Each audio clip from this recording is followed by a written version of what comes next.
Welcome to another episode of Threads of Enlightenment. As you know, my custom here, guys, I welcome the audience, but first I like to thank them and honor them for something that I deem very expensive that they're about to spend with us.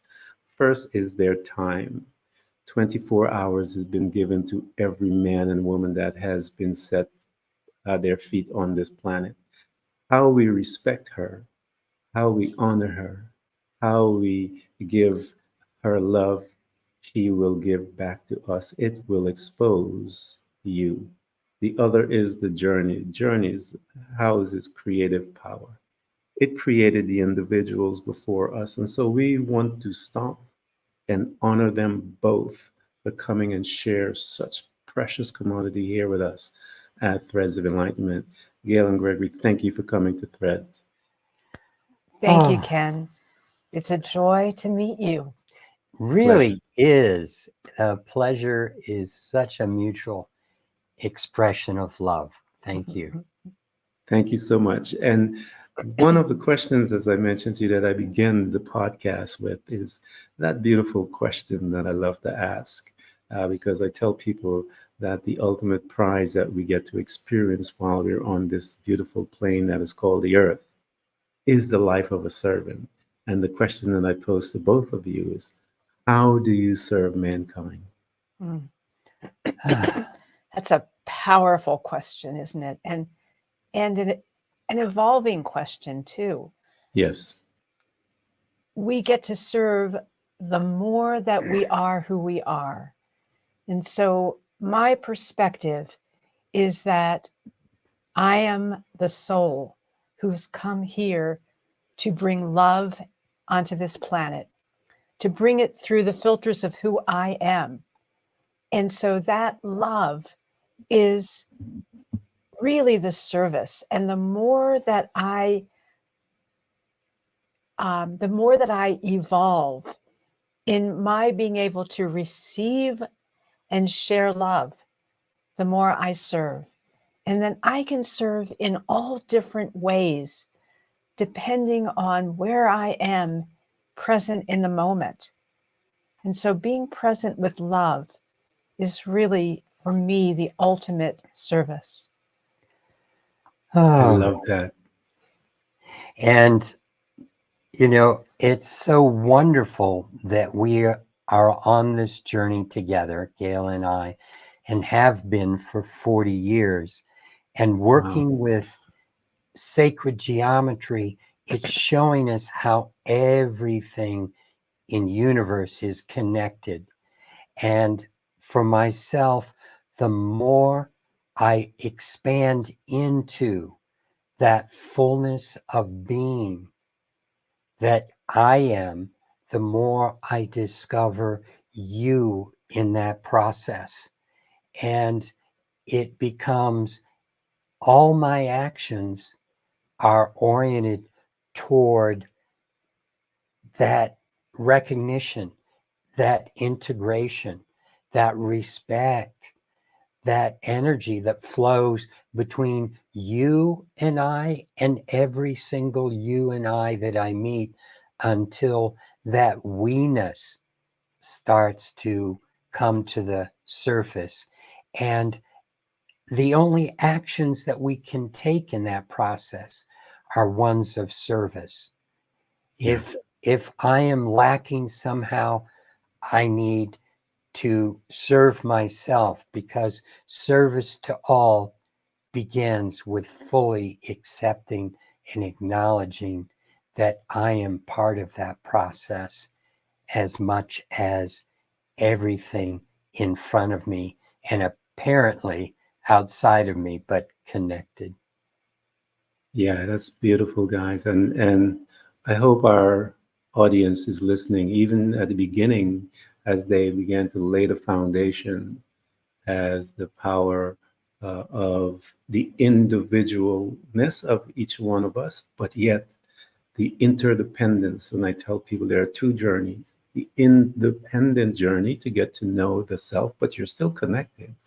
But once you get the revelation as to who you are when you begin to express love to yourself, patience with yourself, forgiveness with yourself.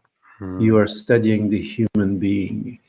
You're on the path of becoming a behavioralist, as they say, because you are connected to all of us. And that other aspect of your journey is the interdependent journey whereby we serve each other in love, as both Gail and Gregory testified, as we serve each other in love and humbleness and the forgiveness and all of these things that we learn about ourselves, we are able to now humbly bow before that individual that is before us in honor and peace. One of our favorite things that we do here, guys, we like to travel back. I tell people that's the time machine that is called memory, that we go back and travel. And the family is the first location, if you will, by which we reside for a short time. We call those short time years.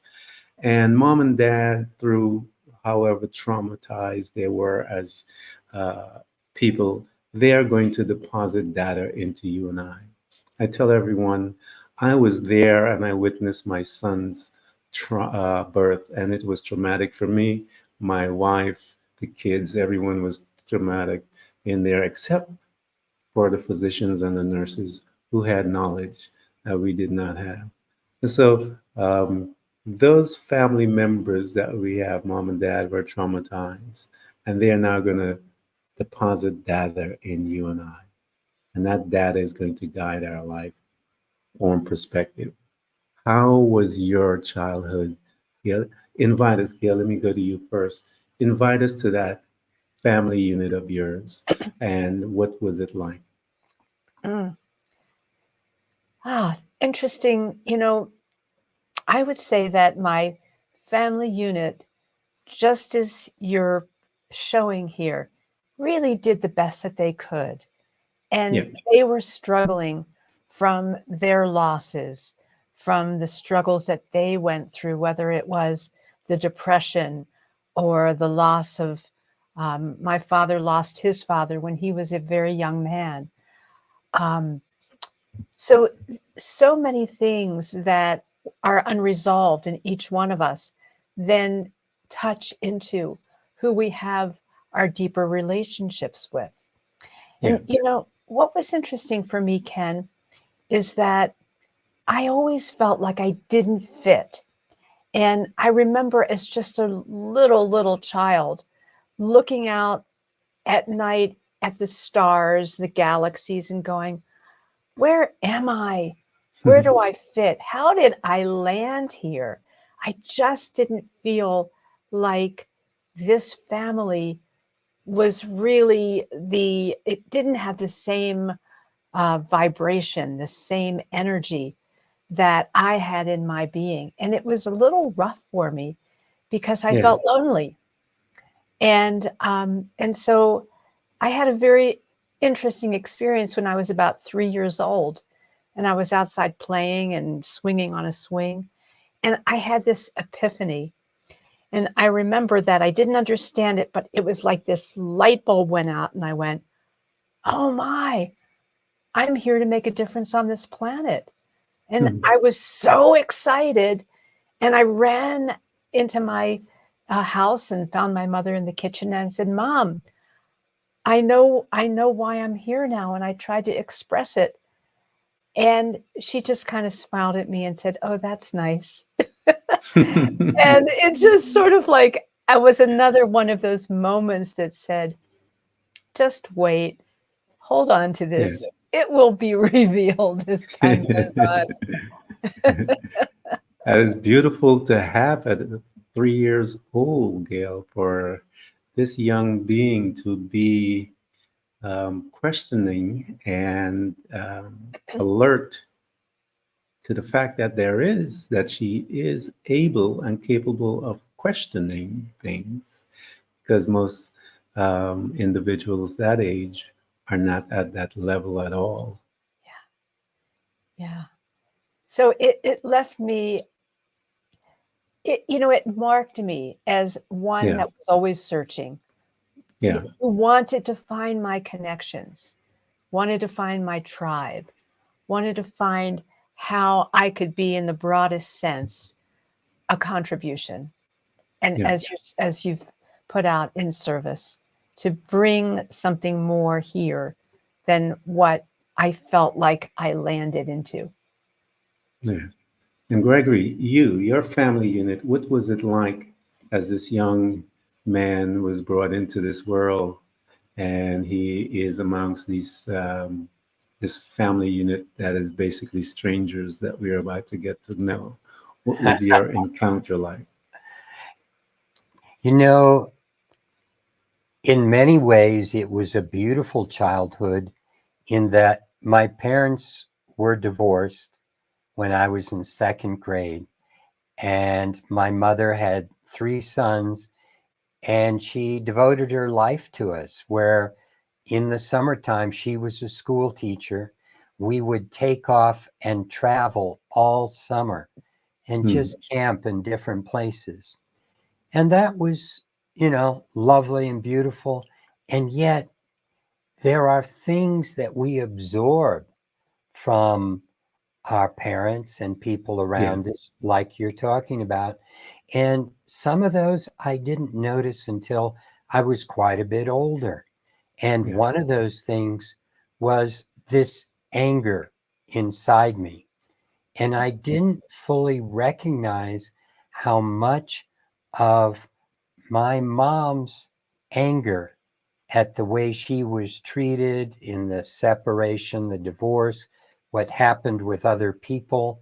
And when I saw my nephews who were growing up, and she was teaching them and working with them, and I saw that I mean, it was an anger that would come up with very little provocation.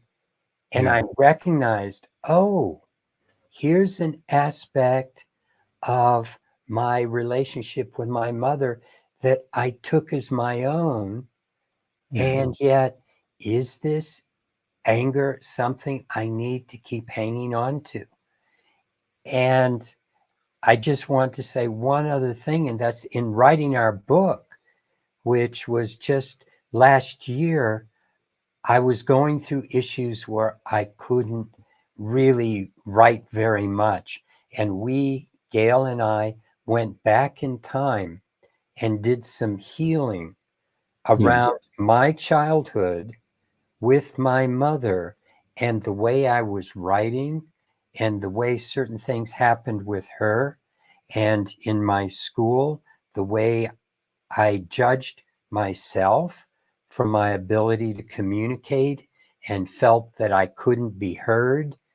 And so I'm just saying there are these things that are always there for us to uncover, it seems like, our entire life.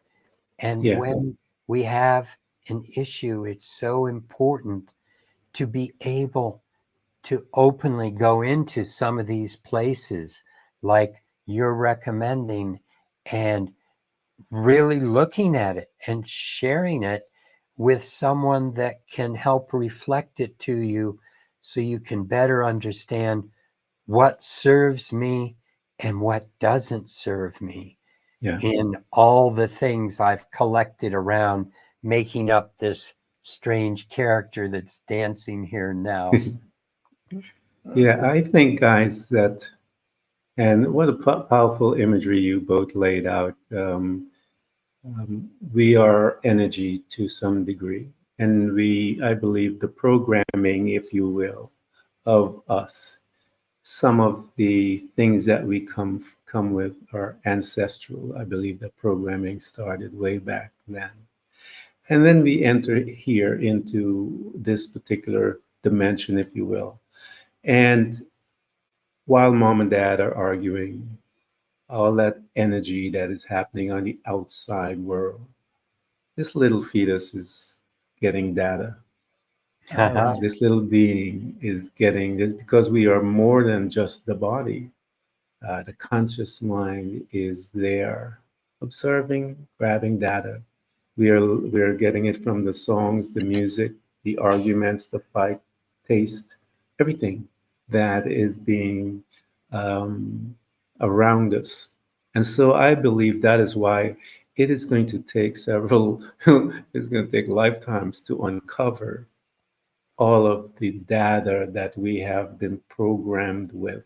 Like you had mentioned, Gregory, while writing this book, it was an opportunity to unearth certain feelings and beliefs and pain that you had to go back into in time with the help of Gail to orchestrate a way by which you are now going to alleviate yourself from that pain. And that's what Threads of Enlightenment is about, guys, because one of the reasons why I started this, because several of my friends died and didn't have an opportunity to have a conversation, data to bring in to help them through their pain. And so here, Gregory and Gail had an opportunity to go back and deal with some of those pain and realize some of it is yours and some of it is not yours.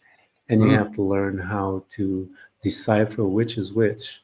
And that is the beauty of this thing that we call self development. So here you are, guys. Gail, this 3 year old, got this revelation that she is going to assist the world. We have this young man dealing with some anger that he um, carried with him because of mom's pain. So as you're moving through, Gail, you're getting older, you're in high school and so forth, and you know that you are going to be working to help people. How did that start manifesting as this young girl moving through her life? Because that thing will pull on you and it will cause you to act, speak, behave certain way. How did Yeah. it begin to affect you, Gail, having Well, that strong pull to become yeah. someone to help? gr- Yeah. This is so interesting. Um, so as I was finding out more of who I was, I started finding my creative and intuitive self. I was Gail, writing let me poetry. interrupt you for a Sure. second here.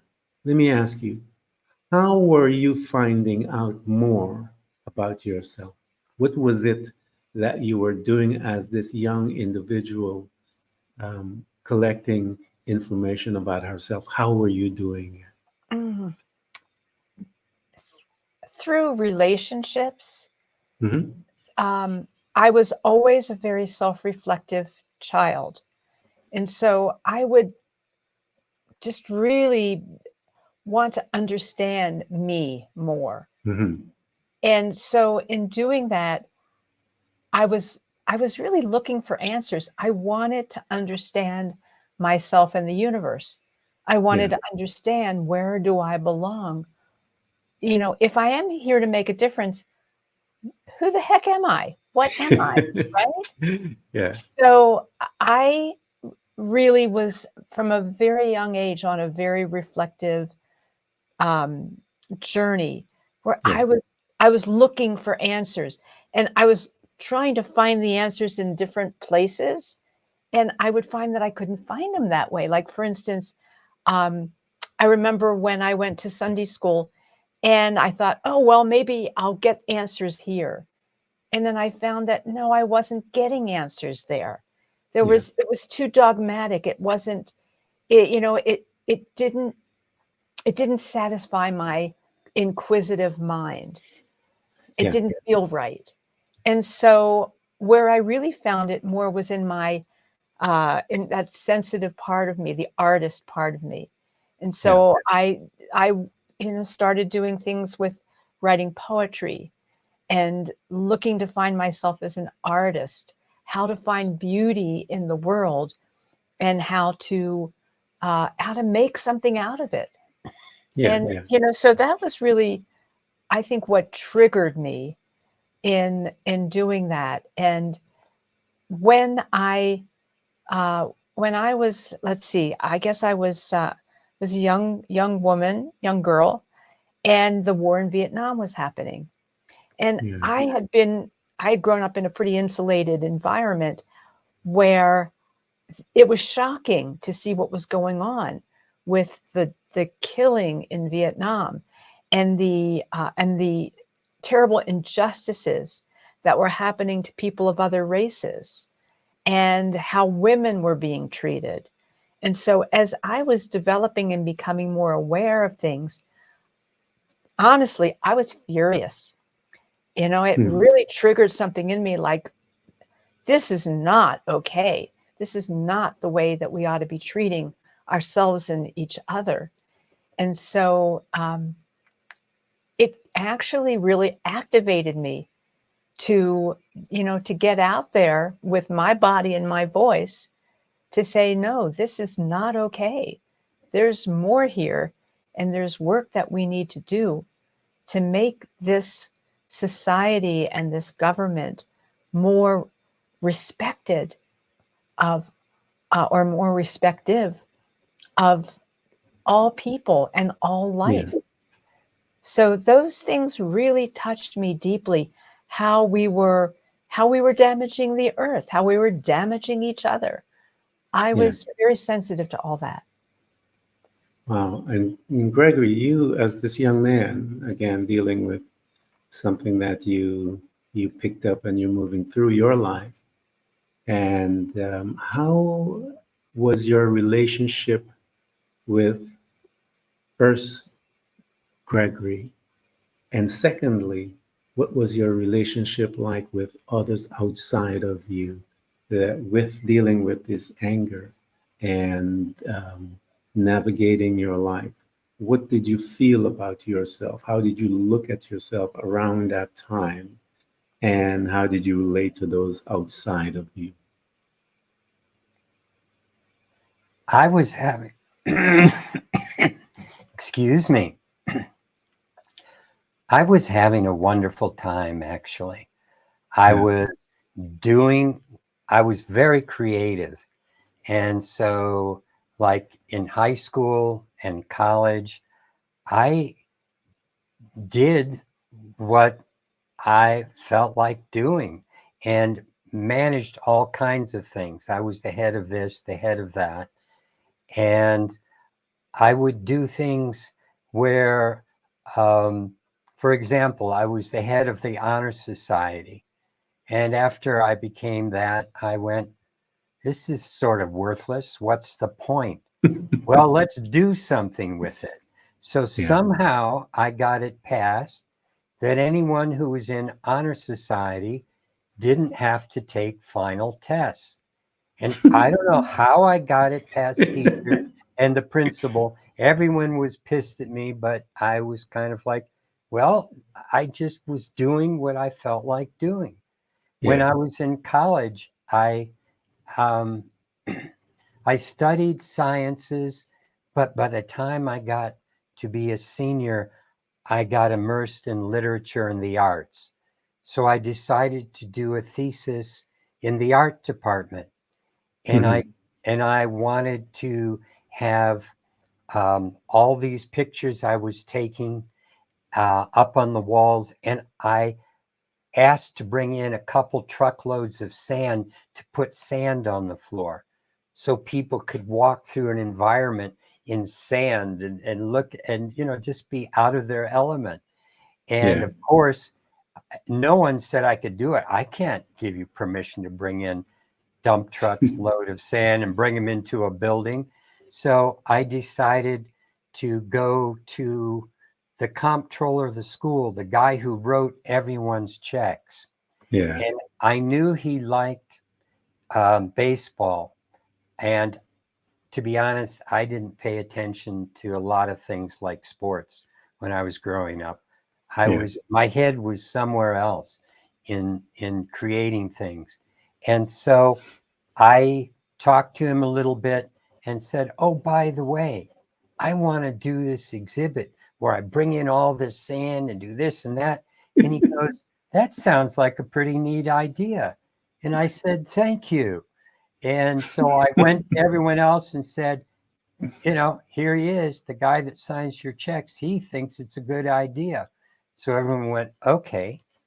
And that's the way I would manipulate my life. And sometimes I wouldn't pay attention to what was going on with other people and other things as much as when I got older and started going through some of the energy shifts like Kundalini that started connecting me to more of everything and everyone, and to be a little more respectful of how other people are doing things. But I I really was living in my own world a lot of the time. I believed in fairies until I was in the 8th grade. And that's a long time to go out into the woods and spend time with the energies there, because there was something I could see, I could feel that was beyond this reality. And it finally started coming through as I got older and met Gail. How old, Gregory, did it begin to make the entrance through, if you will, into your your conscious mind, if you want to put it that way? You mean when I started connecting with those Yeah. higher How aspects of old were myself? you? Mm-hmm. Yeah. Well, I mean, I was very reflective. I remember all the way back to when I was a year or two old. I remember Wow. so many things of how I interacted with my parents and what they did, and working with uh, with even in high school. I remember things happening that from one perspective might be negative, but I saw them from another perspective of fulfilling my desire of what I wanted to create. And I just felt universe was there supporting me in my creations, in doing things through all of this process.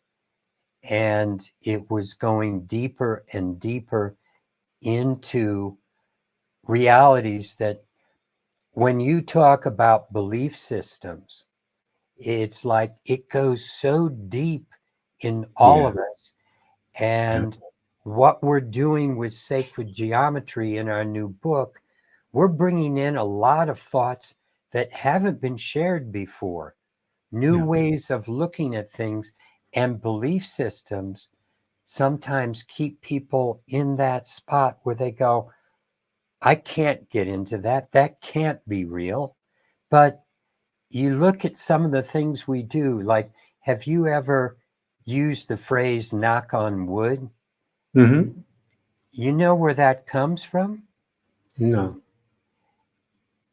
Over 2,500 years ago, 2,000 plus years ago, there were druids in England that, when they wanted to go on a pilgrimage, a journey, they would go into a sacred grove of trees and raise the deva from the tree to ask for support in their journey.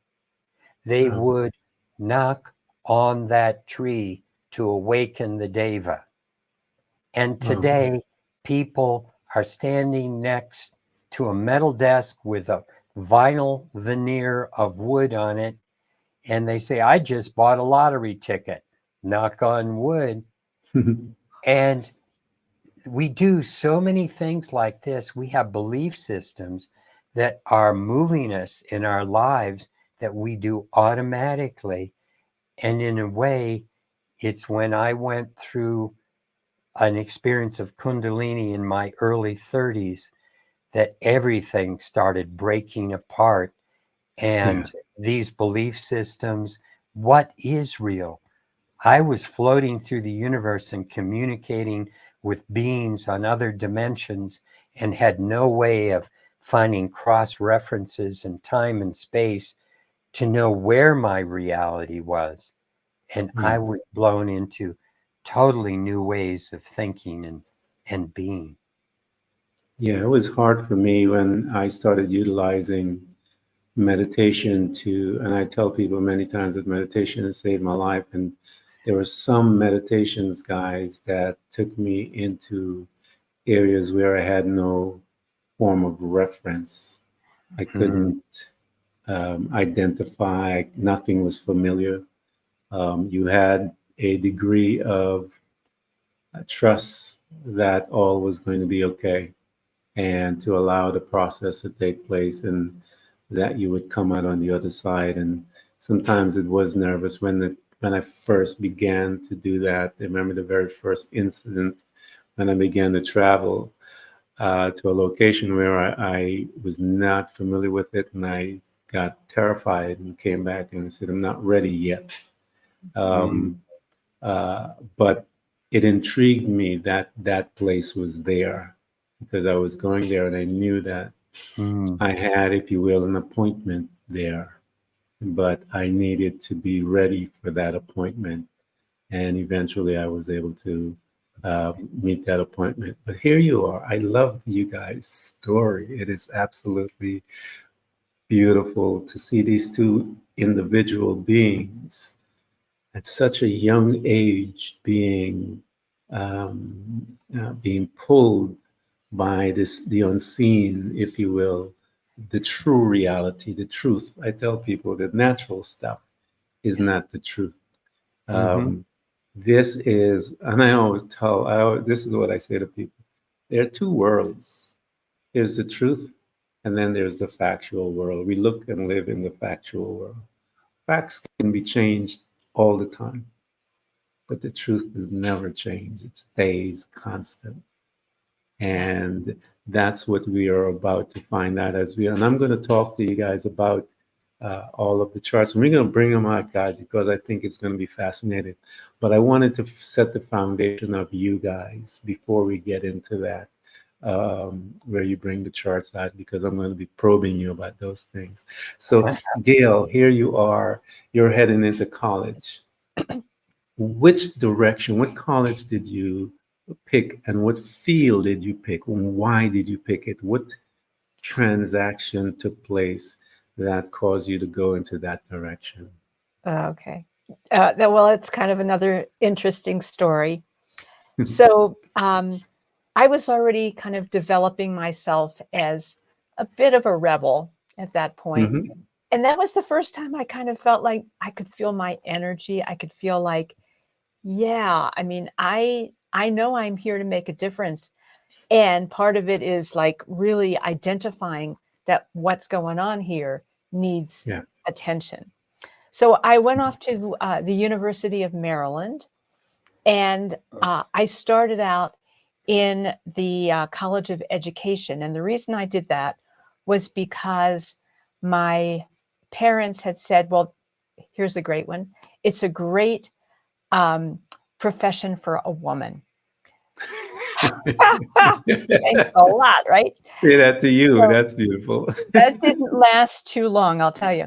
But it also was a financial decision too, because at that time the state was paying some of the tuition for Yeah. the people who were enrolled in education. So I tried it out for a semester, and I was absolutely like, I just couldn't believe how poor of an education I was getting. It was silly.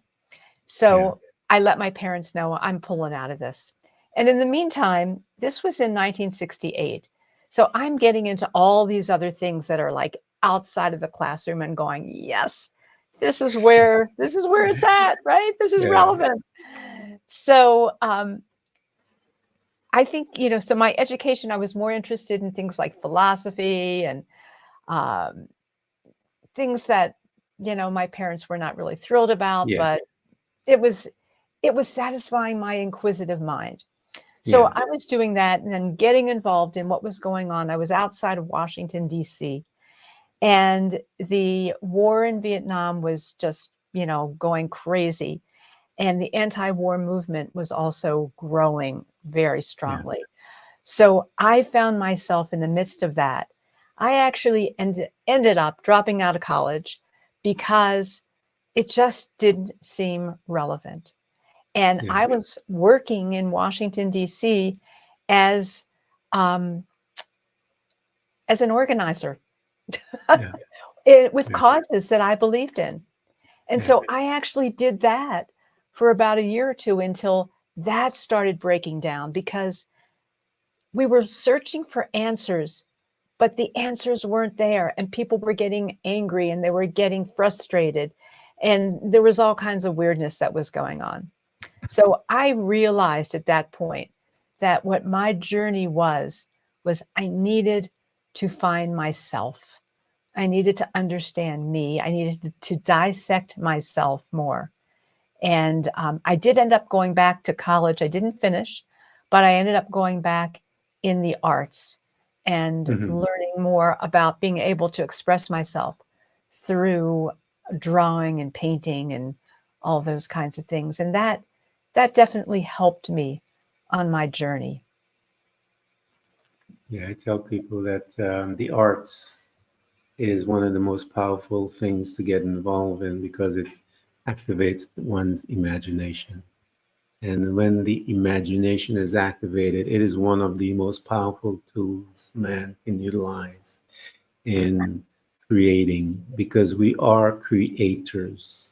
I've been teaching that for years, that we create by which how we utilize our thoughts, and we meditation allowed me to pick and choose which one I wanted to give permission to give birth versus the default living where we just having it all over.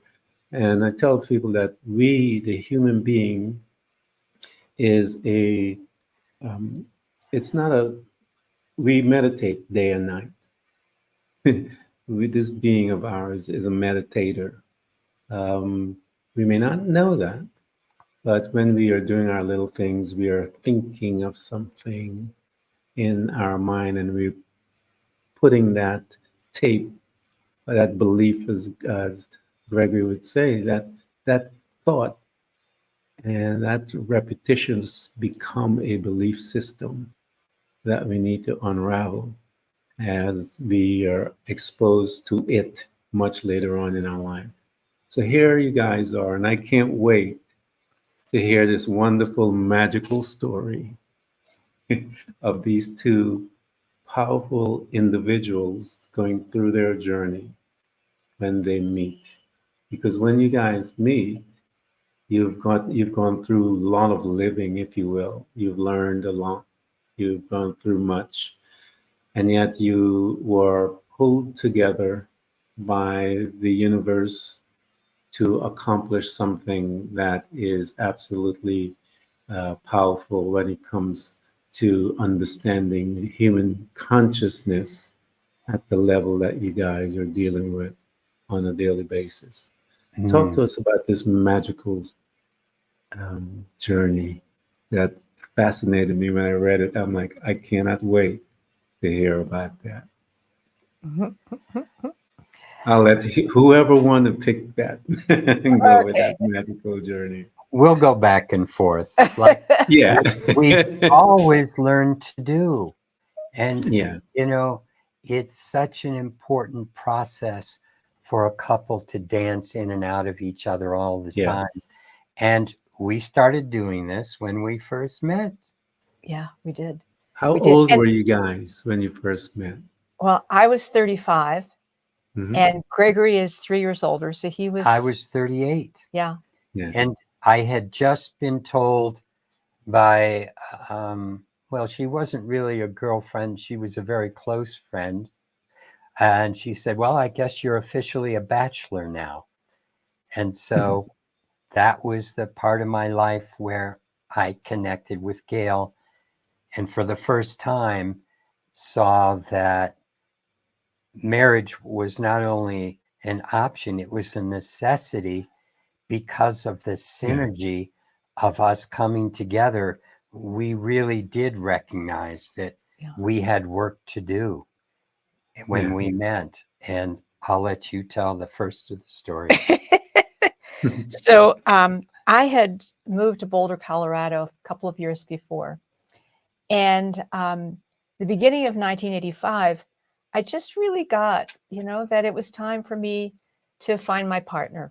And I was opening myself up to it and kind of getting a little more clarity about myself in that relationship, how that might be. And I did a funny thing. I just started telling all my friends that by the end of that year, I was going to be with my significant other. And people would say, "Oh, have you met someone?" And I'd say, "No, but it will happen." So I was coming from a higher level at that point, through Yeah. meditation. I had opened myself up to be a channel, um, and in a way of like knowing that there's higher intelligence out there, and that when I am receptive to that, I can receive that knowledge, that wisdom that I longed for. And one of the people that I loved, that I had gobbled up all of his books, was Buckminster Fuller. He was the Yeah. one who, created the geodesic dome, an incredible thinker, understood synergy in a way that really took me. And so when he passed away in the early 80s, I just put it out and said, I would love to learn from you. And if that's okay with you, I'd love to, just have you come and teach me. So I'd sit in meditation and he would come, and I would start getting all these lessons that were amazing. I'd be writing it all down, and then I'd go, wait a minute, I don't have a science background. This is like beyond what I can really do something with. And I'm practical. I like to do things with things. Yeah. So I said, look, either bring me someone that I can do something with this, or just tamp it down. And, sometimes we ask for things, but we don't totally Hmm. recognize what we're asking for. I think Yeah. that was the moment where I really asked to connect with Gregory, because it was Yeah. only like a matter of probably weeks before we met in a garage. I had my paintings shipped from New York to Colorado, and I was renting a studio when a friend, she had a home that she was renovating, and so I was using some space as a studio. And I was checking on my paintings, and there was this man who was checking on a big table that he had. It turned out he had sold the house to her. So we started talking, and he had this box of these geometries that he was carrying around that had tetrahedrons on them. And I went, Hmm. "Oh, you must know the work of Buckminster Fuller." And a tetrahedron, is a three-dimensional triangle, Yeah. and something that Fuller talked a lot about is like the way that energy came into this dimension. It Yeah. was the most dynamic and efficient way that energy can come and become physical matter. So he didn't know anything about Fuller, and I said, "Well, you need to." And I invited him to come to an evening where I was doing channeling and was going to bring through that that consciousness. Hmm. And it was at that point that I was like becoming suspicious. It's like, oh, there's something going on here, right? And it was, I think, within like a matter of days that I started getting this intuition, this guidance that said, um, you have really significant work to do together. And Yeah. I wasn't told that we were going to have our relationship, but it was work. I guess that was safer for me to Yeah. identify Yeah. with at that point. And it was almost immediate. We met in the spring of 1985, and we were married in November of that year. Wow. So we really recognized each other. You recognize you had work to do, Gregory. You guys. Really. Uh, One of the And things that I said, Greg, let me interject here. One of the things I tell people, and if they were listening to what Gail had said, we are designed, the human conscious mind, the consciousness of who we are, we're designed to make decisions. We live our life circularly because we are thinking about it. We haven't made our decision yet.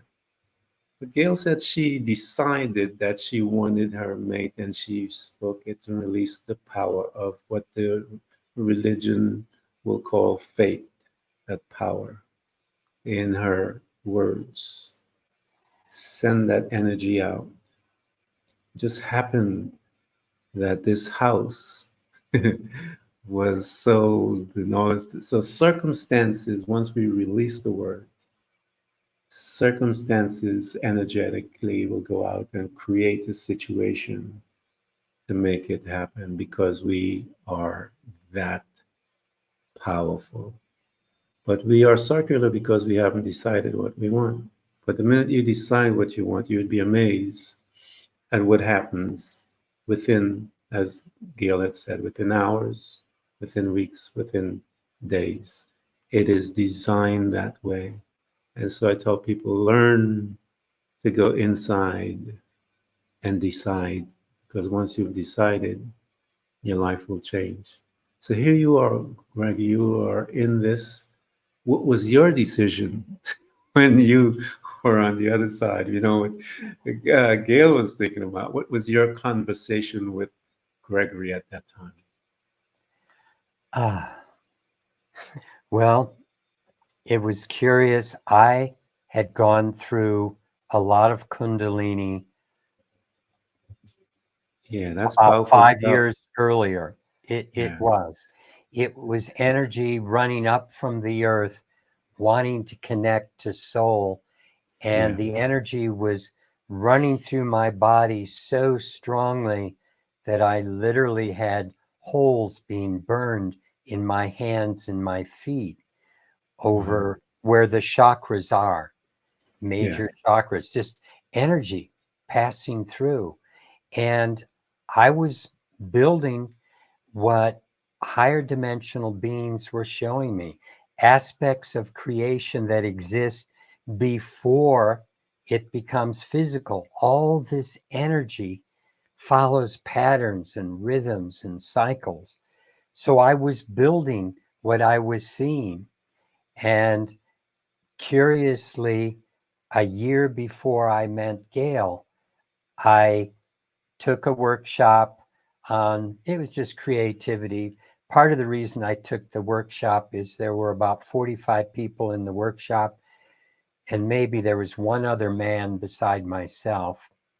You know, it's like, this is the best place to meet young women, is just improving yourself, because young men often did other things. I don't know why, yeah, but bottom line, it was one of the women in there when we were going through working with colors and stuff.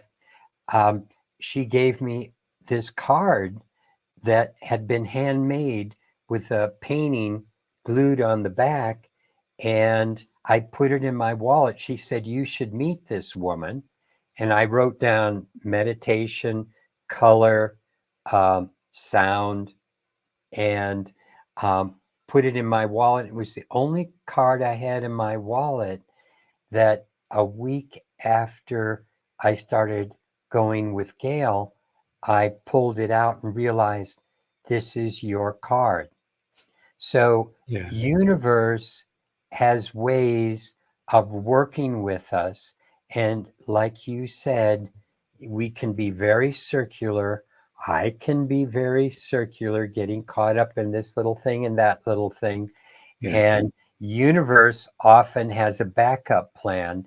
If you don't really know how to walk in a straight line, we're going to make sure that you are going to connect when the Yeah, other part of the equation gets it clear. And so yeah, that was that was really, the magic started as soon as we got together. We started the name for our business. She came up with the name. We started writing stuff down. She was putting it into a computer. It all bombed and we lost it all. And she thought, oh, this is the end of the relationship. But it was like, no, we have, it was so much yeah, fun the way we started co-creating, both being artists. And you were talking about that, Ken, too, earlier. The beautiful thing about art is that we open ourselves up to the divine Yeah. in such a way that we allow something greater than ourselves Yes. to come through. And that is such a wonderful feeling. It's a wonderful feeling for every artist, whether Yeah. they're doing a painting, doing a dance, making a wonderful pot of soup. Art is action in this world that is totally co-creative with the divine, and we can Yes. do it in every way possible. And Yeah. so that's the way we started coming together and we've been doing it next to each other for over 40 years, and our relationship has only gotten deeper and deeper, and we haven't driven each other crazy. I mean, I have the option to drive people crazy, I have to admit. And my wife has found ways of loving me through all of it. And I love her so much for that. I love your commitment to each other. I tell people when you're in a covenant relationship, it's much deeper than just a relationship. It's you have made um, Mhm. some decisions about each other that circumstances are not your masters. And people allow circumstances to become their masters and destroy beauty. But here Mm. you are. I want you guys to now go in. You invited us and you told us about the magical story. And those that are listening to us, I've told you many times before that folks like these that I consider uh, real sages, that we needed to go in. I'm going to have them go and give us a foundation, if you will, of what they do. But I would like to to express my gratitude to them and invite them for the second time, the second interview, because what I would like to do at that. And all of you, you know my custom. I will provide everything for you to get to Gail and Gregory. I want you guys to buy their books. Those of you that understand the subject, get some more insight. Those that are not familiar with it, we're going to have them give us some intro. But I want to invite them to come in and as I would tell people, to get down to the nitty gritty, the dirty stuff, where they're going to go in, pull up their charts, and have a conversation with us to educate you and I as to the greatness that is us, that we can join forces with them, partner to change our lives, partner to change the world, change our family, change the world, change our neighbors, and be effective while we occupy this beautiful place called the earth, because that is our assignment, guys. We're here and we have these powerful beings before us. And I want to extend that to you guys again so that you could come back and go and break down some of the things, because this first interview, I wanted them to get to know who you are. And I have I have been so excited about it and smiling deep inside me about the two of you guys and how powerful you are uh, when you started at such a young age. So here you are, guys. You were brought in together to serve. And Gregory had pulled out some charts, and I would love for you guys to have that conversation now and begin to bring us in, if you will, into the knowledge of us through your wisdom, your insights, and so forth. If you can guide us through a little as to the baseline so that people can begin, as I say to people, the cliffhanger, to leave them to begin to learn who they are in from your revelation that you guys have. Sacred geometry is so much more than just numbers and math. And a lot of the things that on the surface people go, sounds interesting, but I hated math in school, so I'm not going to go there.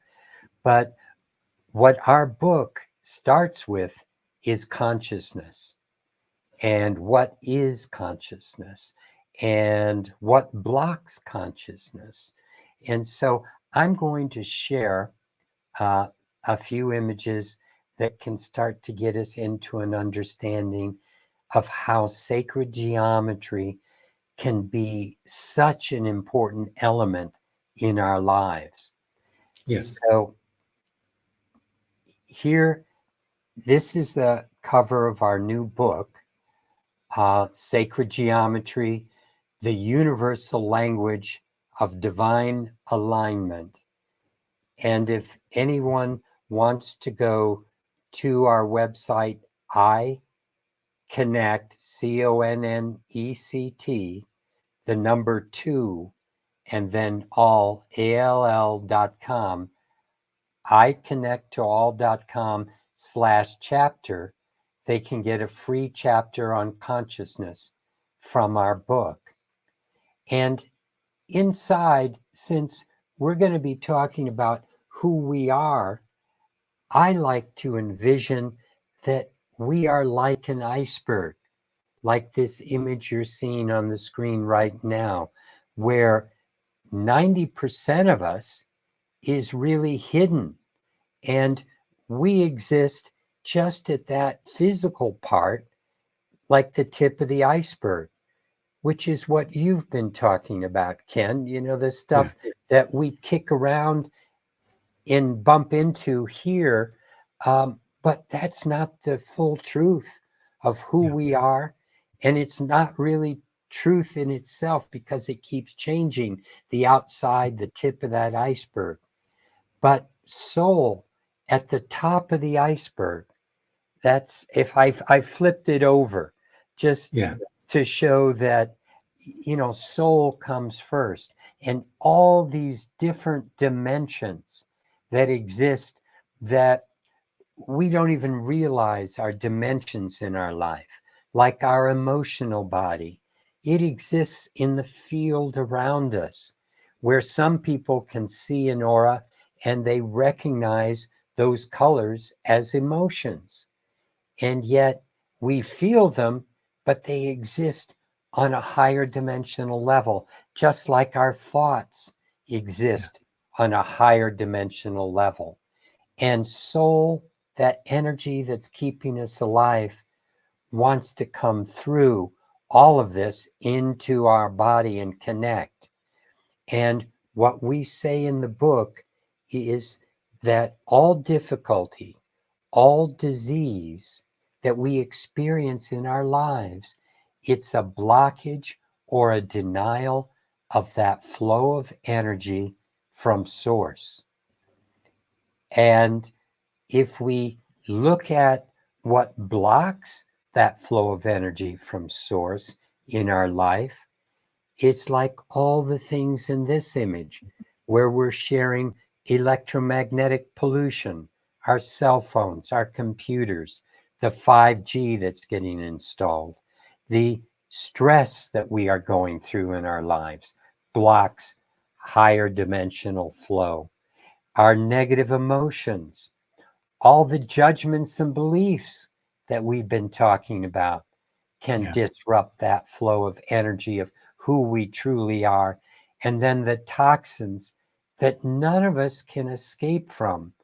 So a lot of these are issues in our life that are getting worse as technology increases. And the real issue, what it comes down to, is how can we connect to who we truly are? And what we found is that with sacred geometry, what sacred geometry does is it follows the patterns, the rhythms, the cycles of how universe works. And I know that Gail wants to share something in that. Yeah, please. Okay. Okay. So, you know, sacred geometry is all around us. When we're walking around and we're looking at the plants, we're looking at the way rocks are created. We're looking at the way a tree is going to lose its leaves and come back again year after year in the same way that it is based on its structure. But all of it's related. We're living in a world of so much around us, and yet it's all one. But our mind cannot understand the that oneness. You know, it can't perceive that unity without breaking it down.